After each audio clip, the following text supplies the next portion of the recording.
Jadi dari air segala sesuatu menjadi hidup. Sehingga dari situ saya termotivasi untuk mengembangkan potensi yang ada di daerah kami itu untuk kepentingan masyarakat. Air menjadi sumber kehidupan. Filosofi ini membuat Sucipto, warga desa Sumberwuluh, Kecamatan Candipuro, Lumajang, Jawa Timur, bertekad mengalirkan kebaikan bagi warga desanya. Melihat potensi aliran sungai, Sucipto lalu membuat turbin dan generator, membangun pembangkit listrik tenaga mikrohidro atau PLTMH di kampungnya. Dari pembangkit yang dirintisnya sejak tahun 1992, Kampung Sucipto tidak lagi gelap gulita. Semua dikerjakannya sendiri, berbekal ilmu teknik mesin yang diperoleh saat kuliah di IKIP PGRI Malang. Sucipto mengatakan niatnya hanya membantu warga tanpa ingin mengambil keuntungan besar. Saat ini tarif listrik Sucipto Rp500 per kWh, lebih murah dari listrik PLN subsidi yang Rp600 per kWh. Saya punya komitmen, saya punya uang, kalau beli mobil itu hanya bisa dinaiki satu keluarga aja. Tapi kalau dengan membangun mikrohidro itu penumpangnya orang sekampung. Sehingga berangkat dari situ sampai sekarang, ini misi saya itu adalah membantu kepada masyarakat dengan menjual listrik per kWh Rp500. Terus sementara kalau PLN yang subsidi aja udah 600 sekian. Demi pasokan listrik tetap aman, Sucipto bahkan rela membersihkan aliran sungai agar tidak ada sampah yang menghambat gerak turbin.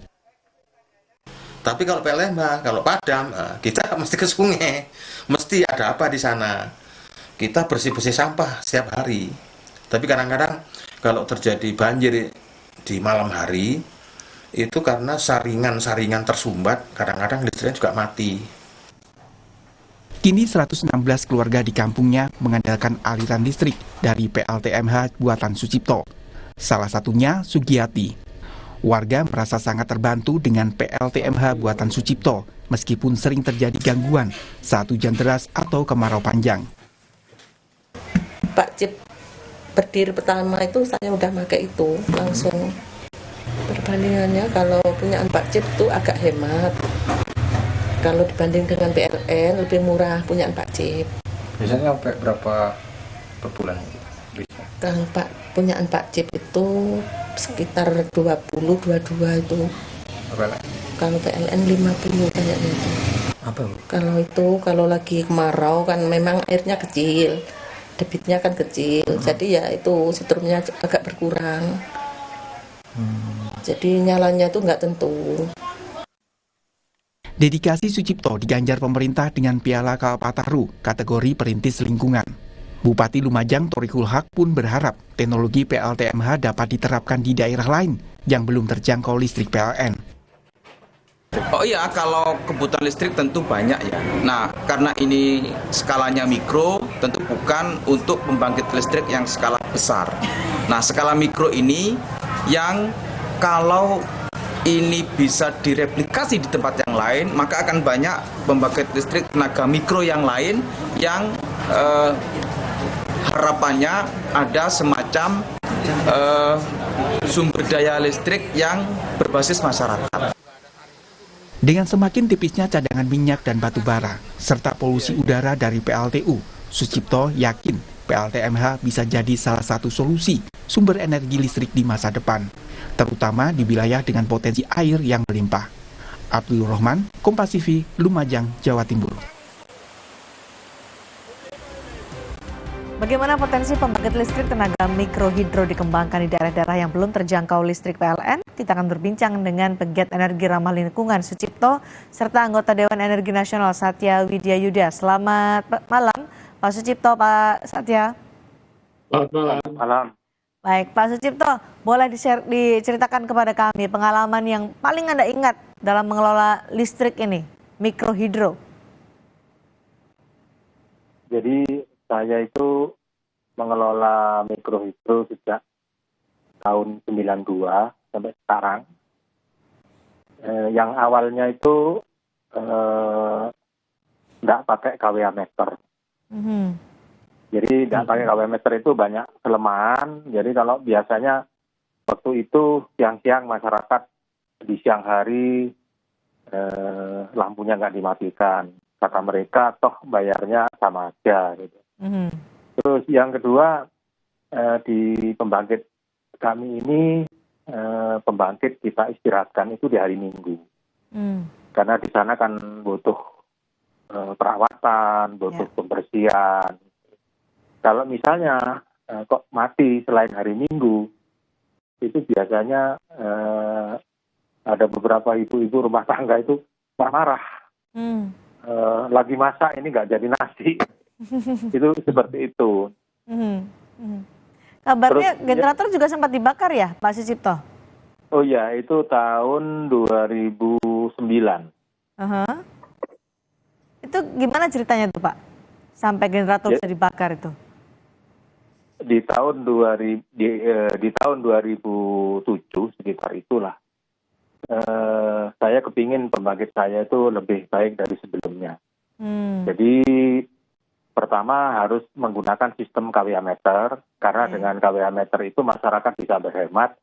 Dan saya di siang hari itu bisa bekerja menggunakan listrik untuk workshop, untuk bengkel itu secara maksimal. Oke, baik. Terus yang kedua, waktu itu sistem pembangkit itu belum menggunakan sistem kontrol pembangkit, sehingga kadang-kadang nyala listriknya itu akan merusak peralatan lampu. Terus akhirnya masyarakat saya kumpulkan, dia setuju dengan sistem KWA meter. Dapat 1 tahun kemudian itu yang setuju cuman sekitar tidak sampai separuh yang bayar waktu itu. Tapi sekarang sudah diterima oleh masyarakat ya, Pak Sucipto ya? Sekarang ini masyarakat sudah bisa menerima. Oke. Pak Satya, tanggapan Anda soal kiprah Pak Sucipto soal potensi pembangkit listrik tenaga mikrohidro ini bagaimana? Tanggapan Anda, Pak Satya? Luar biasa nih Pak Sucipto, selamat ya. Pak Sucipto bisa ikut serta di dalam rangka untuk memperbesar prosentase daripada energi yang bersih, Pak. Nah, energi yang tidak tergantung dari minyak dan gas bumi. Dan di Jawa Timur itu aspirasinya Pak Cipto untuk EBT sesuai dengan rencana umum energi daerah itu sekitar 17%, Pak. Jadi apa yang gerakannya Pak Cipto ini juga bisa berkontribusi terhadap niatan Provinsi Jawa Timur untuk menambah porsi EBT itu menjadi 17% ya di tahun 2025. Saat ini sekitar 10%-an, Pak.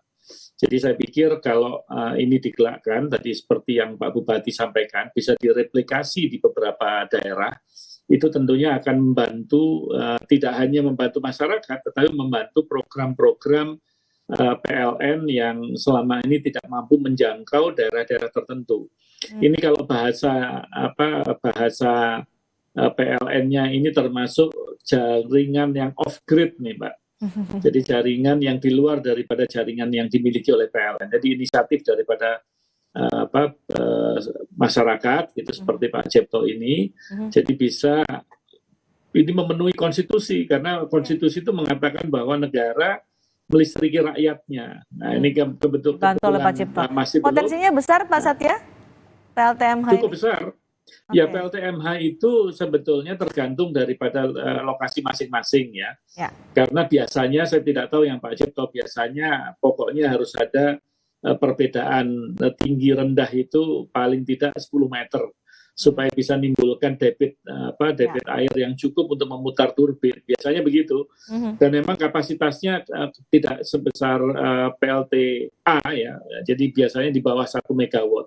Nah, tapi apa yang disampaikan oleh Pak Cipto tadi yang bisa melistriki beberapa rumah itu sudah luar biasa. Dan air ini kita dorong, Pak. Jadi secara pemerintah itu kita dorong ya, karena nanti porsi daripada EBT atau energi baru dan terbarukan yang Indonesia mempunyai niat mengembangkan terus, itu porsi daripada hydropower, jadi mulai dari PLTA, mikrohidro, itu akan diperbesar, Pak. Baik.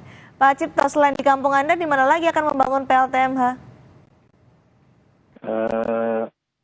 Sampai sekarang, ini saya telah membangun kurang lebih ada 180